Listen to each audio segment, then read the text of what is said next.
few brief remarks, and then I have the honor of introducing our most special and honored and valued guest, who is Roland G. Downing. But first I want to say just a few words and welcome everyone to the Whaling Museum. The first observation that I want to make is that we are here in our historic district, which is one of the United States' major historic district from the standpoint of the fight for freedom, as well as the just very first growth of commerce. We are standing in the birthplace of modern America.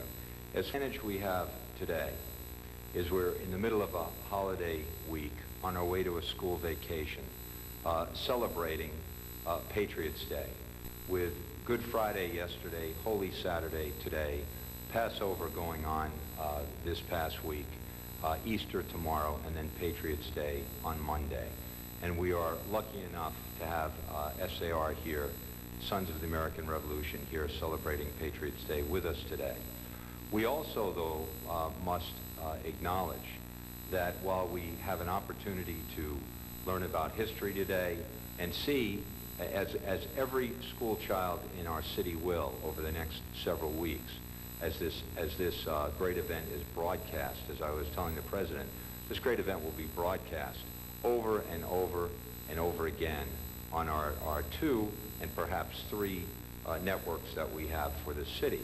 The school children will see the dramatic uniforms. They'll learn about the Buffalo Soldiers. They'll learn about the American Revolution and our place in it, as we this morning toured just a very few places that New Bedford was involved. So I take this opportunity to thank you very much for coming and sharing this history with us. The other thing that I want to mention very quickly are the sponsors, and I like like General Battles indicated, get a morning email from Eddie Johnson. I look at it and I think to myself, where does he get the time to send these emails each day? But he is a source of information and advice. The Parting Ways Project Committee, I want to thank very, very much. Well, Wayne Barboza, your remarks were far more eloquent than I could ever express them, and we appreciate very much you being here with us today. The New Bedford Whaling Museum, again, for donating their staff, their space, and the great museum at our disposal. Good Friday yesterday, Holy Saturday today, Passover going on this past week. How about now? Thank you very much. I've been looking for, well, first, I appreciate the kind introduction, Mayor Lang and President Manning, and also the Director Bringdall, and also the officers and men from Parting Ways, Eddie Johnson and Mr. Barboza. Ever since I heard that we were going to have a joint effort between the Massachusetts Society Sons of the American Revolution and Parting Ways Project and the City of New Bedford and the Whaling Museum, it's been an exciting event for me. And the reason for normally when I'm giving speeches, it's like singing to the choir, because I'm talking to an SAR, Sons of the American Revolution audience. However, in this case, I have in front of me a motivated general audience, and it's quite a thrill. And I thank you for giving me the opportunity to be here, and I hope you still feel that way in 10 minutes from now. Later, we have these genealogical requirements to get the organization, where you have to prove with third-party documentation that father, son, and so forth, mother, son, and so forth.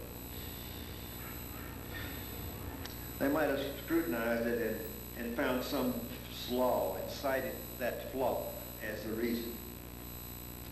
Now, We have studied every historical document we could find, including Du Bois's extensive papers of 93 reels of microfilm. And we are unable to determine the real cause for such a short membership period. The point of all this is to provide background for an announcement. This week, the Executive Committee of the Sons of the American Revolution passed this resolution, resolved that the National Society Sons of the American Revolution place Du Bois's original application back in our files, overturning the action of the Registrar General in 1908, and thereby establishing Patriot Tom Burkhardt as a patriot in the American Revolution. The purpose of this special act is to honor Patriot Tom Burkhardt. Now, I would like to introduce to you compatriot Joe Dooley of Fall Church, Virginia. Joe, would you come forward, please? He's the chairman of one of our committees. And Joe, would you please come forward here and take the podium? And would you please tell us about your committee and Tom Burkhardt? Thank you, Roland. I'll get there in a minute. Do we have any accountants in the room? I figured all the accountants would be busy doing somebody's taxes today.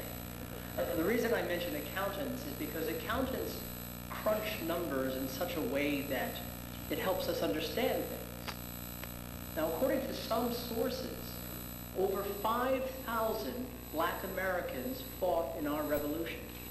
5,000. Now, according to some sources, Washington's army in its aggregate over the 8 years of the revolution was only about 50,000. So what does that mean? That means about 10% of Washington's army was black. 10% of the army that secured American independence was black. I think that at least 10% of the SAR should be black. So in anticipation of Roland becoming President General, I asked him, would you consider, when you become President General, forming a committee to elevate awareness of black, Indian, and women patriots? And I'm very happy to say that Roland did just that, and he named me chairman. Bill Clotworthy, sitting right there, is our vice chairman. I'm happy to tell you that during the time that I've been chairman of this committee, I have sponsored for membership in the SAR 5 black men whose patriot ancestors were also black, and Roland swore them in. Those 5 men and their the patriot ancestors of those men, they were black, but they were free black. The significance of Tom Burkhardt is that he was a slave. He was a slave who, as a result of his service in our revolution, secured his freedom. And I think that there's very few things about our revolution that are as profound as a slave being granted his freedom because he fought for all of us. Now, Roland and I conspired on a surprise for Jack Manning and Bill Battles. And I'd like to take this moment to commend both Jack and Bill for breathing such new life into the Massachusetts Society and making it one of the most vibrant state societies in the National Society. But Roland just mentioned restoring W.E.B. Du Bois' application, and he asked me to sort of supplement the research of the original application and prepare an enhanced version. So I've got a copy of that here.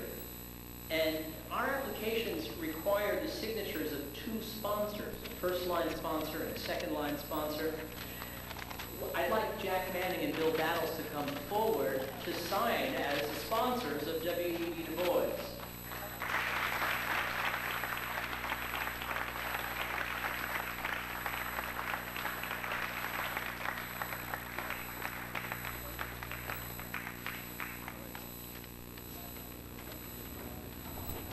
Well, thank you very much. And you? What? What? Joe Bill. Jack, They get it right. I just wanted to read what was on it. Yeah, that's right. Why did you get first sponsor?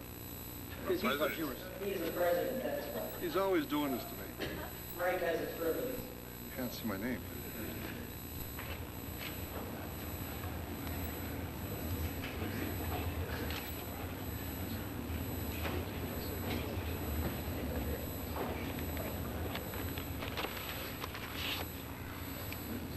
Now, don't go away. Neither. The Sons of the American Revolution, when you join, you get this nice little 8.5 by 11